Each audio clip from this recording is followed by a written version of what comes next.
Welcome back to the show. Let me ask you something.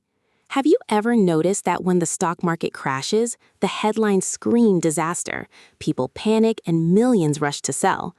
Yet somehow, years later, those same periods are remembered as the greatest buying opportunities in history. So why do most people run away from wealth when it's sitting right in front of them?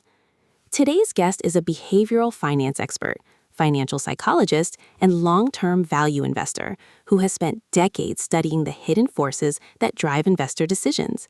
If you've ever wondered why some people build fortunes during market crashes while others lose sleep, you're going to love this conversation. So here's my question.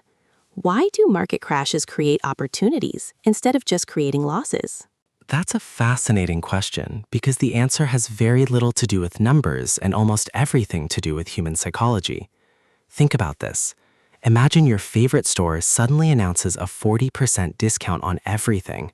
Most people would celebrate. But when the stock market puts world-class companies on sale, people become terrified. Isn't that strange? The difference is emotion. Our brains are wired for survival, not investing. Thousands of years ago, fear kept us alive. If everyone in the tribe ran, you ran too. Today, that same instinct shows up as herd mentality. When markets fall, we assume danger instead of opportunity. Behavioral economists call this loss aversion. Studies consistently show that people experience the pain of losing money far more intensely than the pleasure of gaining the same amount. That's why crashes feel unbearable, even though they're often temporary. Warren Buffett famously advised investors to be fearful when others are greedy and greedy when others are fearful. It sounds simple, but emotionally, it's one of the hardest things anyone can do. History proves the point. After the dot-com crash, many believed technology was finished, yet companies that survived went on to transform the global economy. During the 2008 financial crisis, fear reached extraordinary levels. Investors who focused on quality businesses instead of frightening headlines were rewarded over the following decade. Then came the COVID-19 crash in 2020. Markets fell with breathtaking speed, but they also recovered far faster than many expected. Those who stayed calm instead of reacting emotionally experienced one of the strongest rebounds in recent history. Howard Marks often reminds investors that the biggest opportunities usually appear when uncertainty is greatest.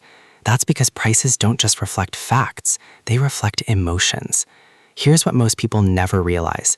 Market crashes don't create great companies. They simply make great companies temporarily cheaper. Charlie Munger once said that big money isn't made in the buying or selling, but in the waiting. Patience is a psychological advantage because very few people can remain calm while everyone else is panicking. Of course, this doesn't mean buying every falling stock. It means understanding businesses, staying within your circle of competence, maintaining cash reserves, and viewing volatility as part of the investing journey rather than evidence that something has gone wrong. The investors who consistently succeed aren't necessarily smarter. They're often just better at managing their emotions. Because in the end, the greatest investment isn't in the market, it's in mastering your own mind.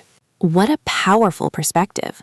Market crashes don't just test your portfolio, they test your psychology. And as we've learned today, those who learn to control fear often discover opportunities that others simply can't see. If this conversation changed the way you think about investing, make sure you like the video, subscribe for more insights into the psychology of investing, and share it with someone who needs this reminder. Now, we'd love to hear from you. What's the biggest investing lesson you've learned during a market downturn? Leave your thoughts in the comments, and